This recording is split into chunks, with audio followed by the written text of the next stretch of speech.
पूरे बंगाल में गूंजेगा हर घर तिरंगा। 10 अगस्त को कोलकाता में निकलेगी विशाल तिरंगा यात्रा। मंत्री दिलीप घोष की अगुवाई में खड़गपुर में शुरू हुई तिरंगा यात्रा। हर घर तिरंगा अभियान को पूरे बंगाल में ले जाने की तैयारी। पश्चिम बंगाल में बांटे जाएंगे 70 लाख तिरंगे। हर घर तक राष्ट्रीय ध्वज पहुंचाने का लक्ष्य। बंगाल के अलग अलग जिलों में निकलेगी तिरंगा यात्रा। 10 अगस्त को कोलकाता रैली में जुटेंगे हजारों लोग।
अंतिम चरण में झीरम घाटी माओवादी हमला केस। 2013 के विधानसभा चुनाव साल में कांग्रेस की परिवर्तन यात्रा के दौरान हुआ था हमला।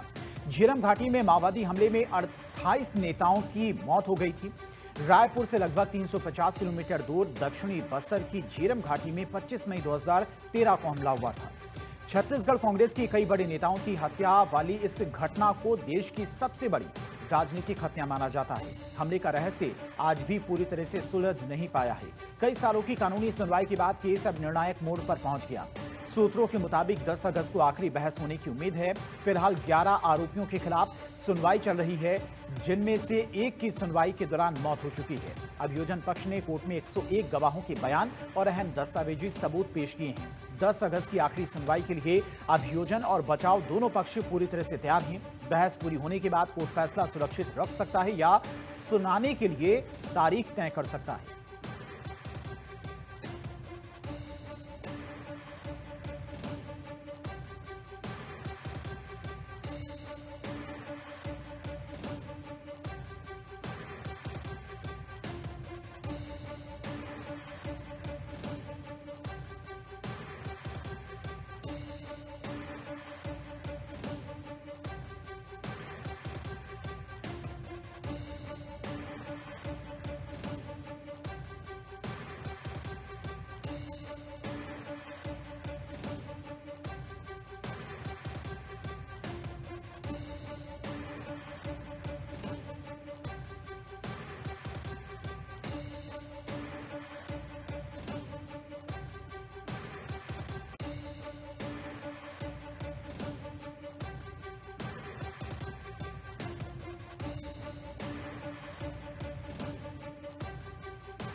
दस अगस्त को गोरखपुर में तिरंगा यात्रा। गोरखपुर शहर में 10 अगस्त को उत्तर प्रदेश के मुख्यमंत्री योगी आदित्यनाथ के नेतृत्व में तिरंगा यात्रा निकलेगी।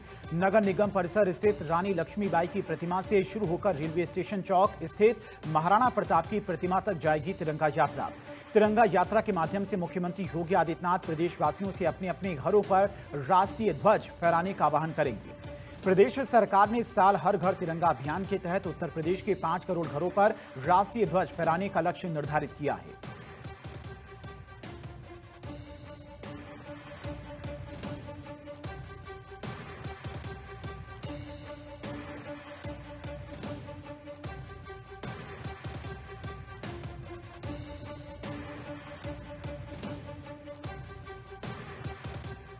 10 अगस्त को झारखंड विधानसभा घेराव का ऐलान। झारखंड में प्रतियोगी परीक्षाओं और नियुक्ति प्रक्रिया से जुड़े मुद्दे को लेकर छात्रों का आंदोलन लगातार जारी है।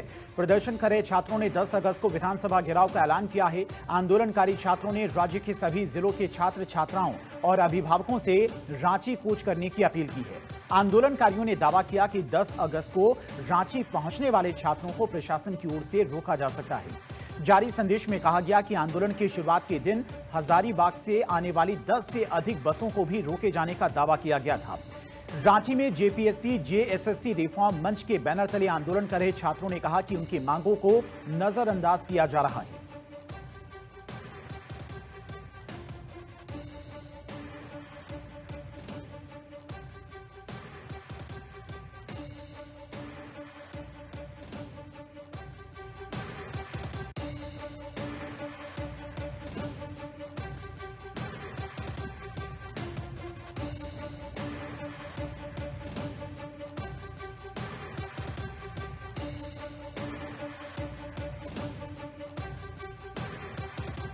मॉस्को ने हिंद महासागर तक रेल रूट का प्रस्ताव रखा। अमेरिका, इजराइल और ईरान के बीच में तनाव और सैन्य टकराव के कारण होर्मुज स्ट्रेट में समुद्री आवाजाही बाधित हो रही है।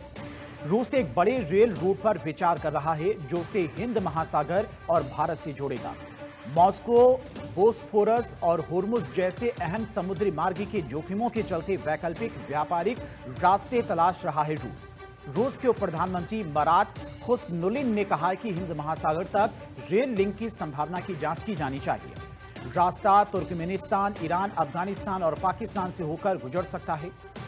TASS का हवाला देते हुए ANI ने बताया, खुसनुलिन ने कहा है कि हिंद महासागर तक रेल लिंक की संभावना भी तलाशी जानी चाहिए।